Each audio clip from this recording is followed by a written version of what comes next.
Hello friends, कैसे हैं आप सब। आशा है आप सब अच्छे होंगे। रेणु जी का एक शानदार उपन्यास है मैला आंचल।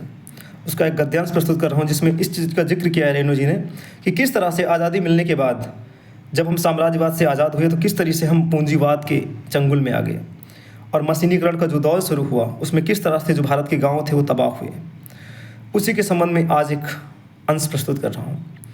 राम कृपाल सिंह अपनी बची खुची ज़मीन फल सहित तहसीलदार के यहाँ सूद रहन रखकर तीरथ करने जा रहे हैं। काशी केदार जी जहाँ तक जा सकें। तहसीलदार साहब ने कहा है, बाकी रुपया जहाँ से लिखिएगा मनी आर्डर से भेजते रहेंगे। बाकी खजाना, घर खर्चा, जाड़े का कपड़ा, सकल द्वीप के प्रायश्चित और सत्यनारायण पूजा के लिए खिलावन 200 रुपया मांगने गया। तहसीलदार साहब ने साफ जवाब दे दिया, हाथ में एक पैसा नहीं है।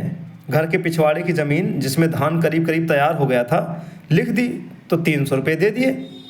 सब मिलाकर 5000 मन से क्या कम होगा धान इस बार। तंत्रमा छत्री टोली, कुर्म छत्री टोली, कुशवाहा छत्री टोली, धनुषधारी छत्री टोली और गहलोत छत्री टोली के जन मजदूरों की हाड़ी माघ महीने में ही टंग गई है। खमार में जितना धान हिस्सा होगा उससे चौगुना तो कर्जा है, सब काट लिया जाएगा। और इस बार तो लगता है कि गांव में गुजर नहीं चलेगा। खिलावन यादव 5 हल चलाते थे, इस साल एक ही हल चलावेंगे। एक हल अधहरी पर चलेगा। राम कृपाल सिंह ने तो खेती बाड़ी उठा ही दी, बुढ़िया को लेकर तीरथ चले गए। शिव शक्कर सिंह 2 हल चलावेंगे। तहसीलदार साहब इस बार ट्रैक्टर खरीद रहे हैं, बेतार कहता था। उसी में सब कुछ होगा, हल, चौंगी, विधा, कोड़ कमान, कादी गोरा और धनकटनी भी। आदमी की क्या ज़रूरत, पानी का पंपू आवेगा। इंद्र भगवान की खुशामद की ज़रूरत नहीं।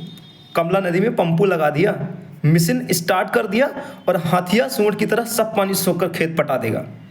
जब इंद्र भगवान को ही नून नींबू चटा रहे हैं तहसीलदार साहब, तो आदमी उनके हुजूर में क्या है।